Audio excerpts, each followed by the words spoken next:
तो बच्चों यहां से हम हमारा new set of example start कर रहे हैं, दैट इज टाइप 3। अब इसके अंदर जो क्वेश्चंस हम देखेंगे बच्चों वो डायरेक्टली देखने पर लीनियर इक्वेशन नहीं दिखेंगे, और बहुत सारे क्वेश्चंस जो होंगे उसके अंदर क्या होगा बच्चों, जो वेरिएबल वाला टर्म होगा ना वो थोड़ा ज्यादा होगा। जैसे अभी तक जो क्वेश्चंस देखे हमने उसके अंदर x या y जो भी वेरिएबल वाला टर्म था वो 1 या 2 थे, लेकिन इसमें ज्यादा होंगे। तो शायद देखने पर आपको ऐसा ना पता चले कि ये लीनियर है, लेकिन क्वेश्चन लीनियर होगा, आपको उसको फर्दर रिड्यूस करना होगा। इसलिए टाइप 3 जो है उसको आप कह सकते हैं रेड्यूसिबल टू लीनियर इक्वेशन। ठीक है, तो ऐसे जो क्वेश्चंस होते हैं बच्चों उनको सॉल्व करने का तरीका थोड़ा अलग होता है। जैसे कि एक तरीका है क्रॉस मल्टीप्लिकेशन मेथड। तो उसमें अगर मान लो कि आपको एक क्वेश्चन दिया है ax plus b upon c x plus d, ax plus b upon c x plus d is equal to m by n। इस फॉर्मेट में अगर आपको दिया है नंबर इक्वेशन, तो आप इसको कैसे सॉल्व करेंगे बच्चों, यहाँ पे जो n है उसको आपको वहां पे मल्टीप्लाई करना होगा LHS के न्यूमरेटर पे। वैसे सी एक्स प्लस डी जो है उसको RHS के न्यूमरेटर के साथ मल्टीप्लाई करना होगा। Means you will get n into a x plus b is equal to m into c x plus d, right. और इसको फिर आप सॉल्व करें तो आपको आपका आंसर मिल जाएगा। तो ये जो टाइप 3 है इसको आप कह सकते हैं solving equation by cross multiplication method also, right. समझ में आ रहा है? तो let us start solving this examples. तो ये एग्जांपल देखिए, ये आपका उसी फॉर्मेट में जैसा अभी हमने डिस्कस किया, राइट। अब बच्चों ये अगर आप क्वेश्चन को इक्वेशन को बराबर देखें तो ये ax plus b upon c x plus d equal to m by n। अब 2 दिया था, 2 का मतलब तो 2/1 ही हुआ, राइट। तो बच्चों अब इसको कैसे सॉल्व करेंगे, जैसे हमने अभी डिस्कस किया, इसको क्रॉस मल्टीप्लाई करके हम सॉल्व करेंगे।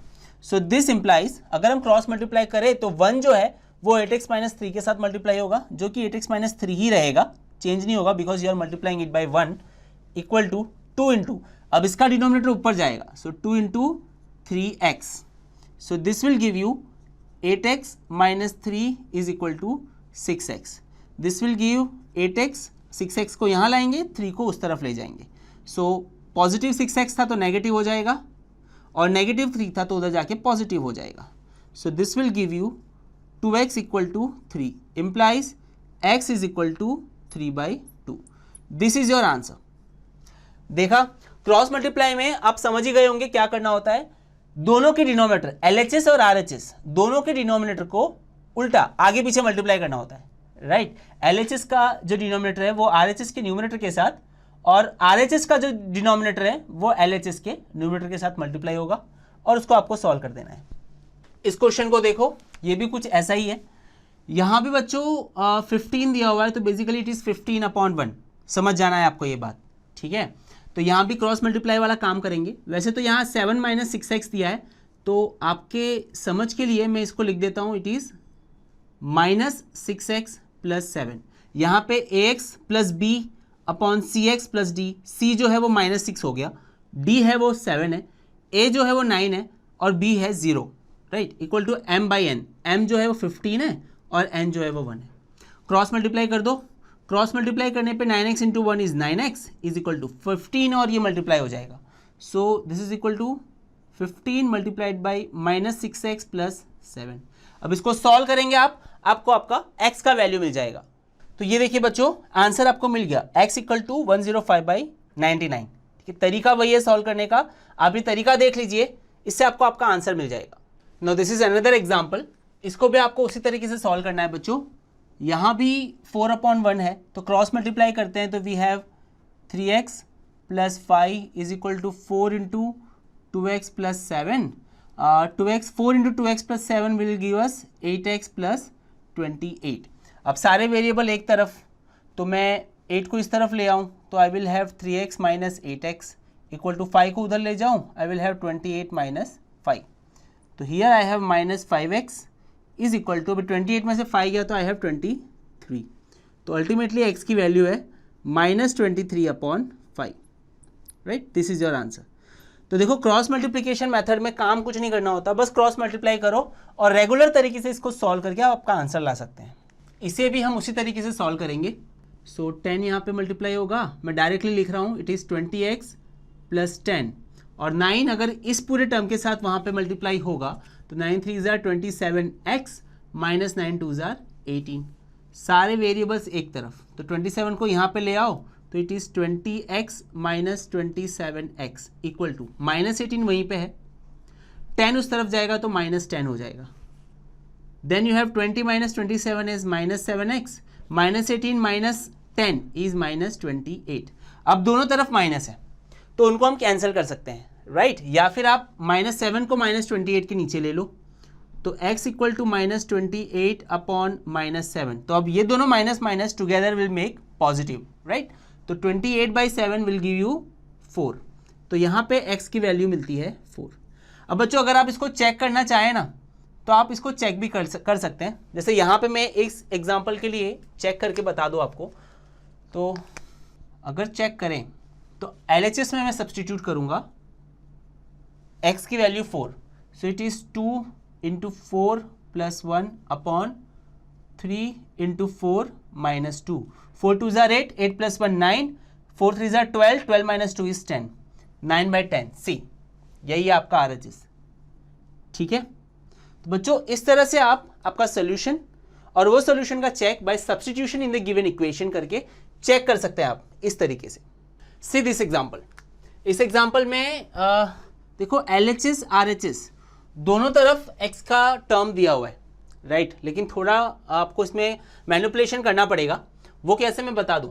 सबसे पहले हम एक काम करते हैं, हम वेरिएबल वाला जो टर्म है वो एक तरफ रख लेते हैं इक्वल टू के, और कांस्टेंट टर्म को एक तरफ जाने देते हैं. तो यहाँ पे 1 एक कांस्टेंट है और x माइनस 3/6 एक वेरिएबल टर्म है RHS में. तो x माइनस 3/6 को मैं यहाँ पे लेके आऊँगा जो कि माइनस हो जाएगा बाद में, और +1 को उस तरफ ले जाऊँगा तो वो -1 हो जाएगा. ठीक है. तो first right this 6x plus 1/3, उसको यहाँ पे लाऊंगा तो माइनस x माइनस 3/6, 1 उधर जाएगा तो इट विल बी -1, राइट.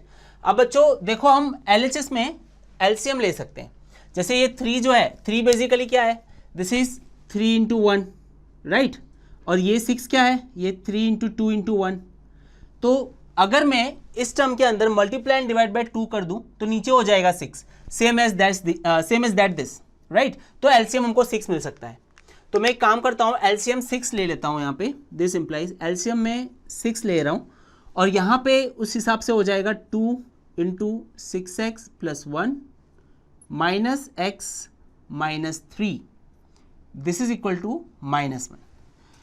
अब देखो बच्चों 6 जो है वो होल डिवाइडेड बाई है. जैसे अभी पिछले कुछ एग्जांपल्स में हमने डिस्कस किया कि अगर होल डिवाइड बाई होगा ना, जैसे 6 है पूरे LHS के डिवीजन में है, डिनोमिनेटर में है, तो 6 हम डायरेक्टली वहां पे मल्टीप्लाई कर सकते हैं दूसरी तरफ, राइट.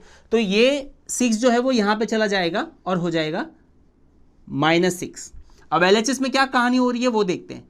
अब 2 को अंदर मल्टीप्लाई करेंगे, we will have 12x plus 2 minus x plus 3.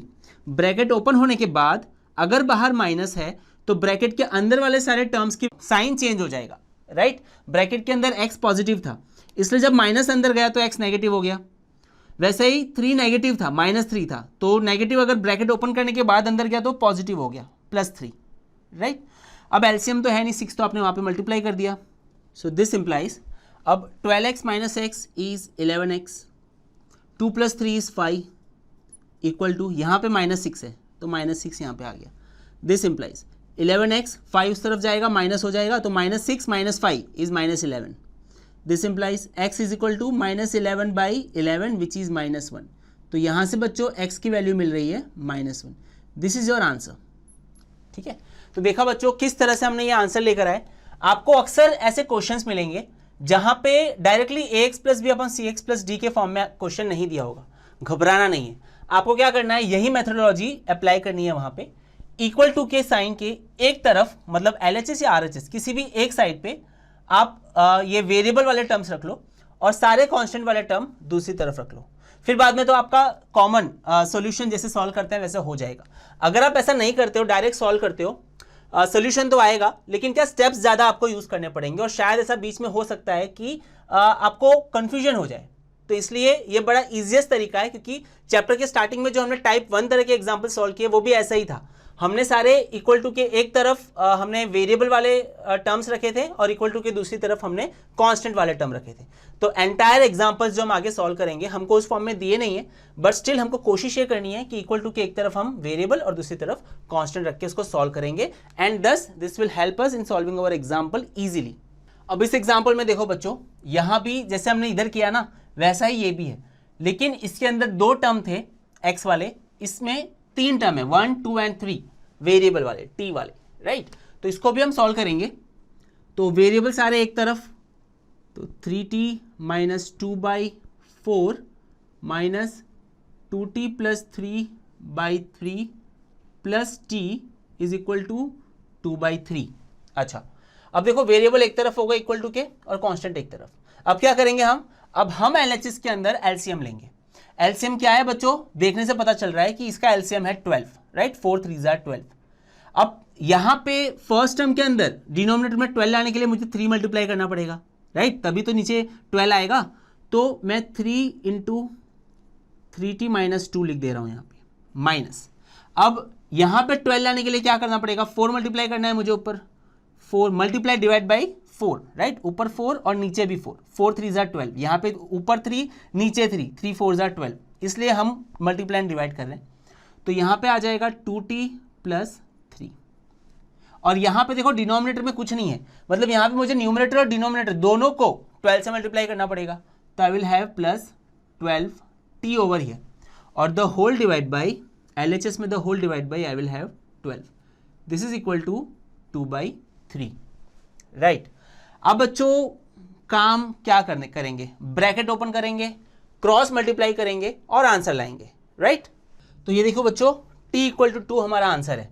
हमने यहाँ ब्रैकेट को ओपन किया, मल्टीप्लाई किए अंदर, उसके बाद कॉमन टर्म्स को कैंसिल करके हम सिंप्लीफाई किए हमने, और हमको t की वैल्यू मिल गई 26/13 which is equal to 2। So t is equal to 2 is the answer of this equation. तो स्टूडेंट्स, अगर ड्रोन स्टडी के ये वीडियोस आपको अच्छे लग रहे हैं तो आप प्लीज इनको लाइक करें, सब्सक्राइब करें, कमेंट्स लिखें, स्टूडेंट्स अपने थॉट्स बताएं, हमारे साथ शेयर करें कि आप और क्या चाहते हैं। और इतना ही नहीं स्टूडेंट्स, सबसे इंपॉर्टेंट नीचे शेयर बटन पे क्लिक करें और अपने दोस्तों के साथ इन वीडियोस को व्हाट्सएप और फेसबुक पे शेयर करें स्टूडेंट्स, ताकि वो भी इन वीडियोस का फायदा उठा सकें स्टूडेंट्स, राइट।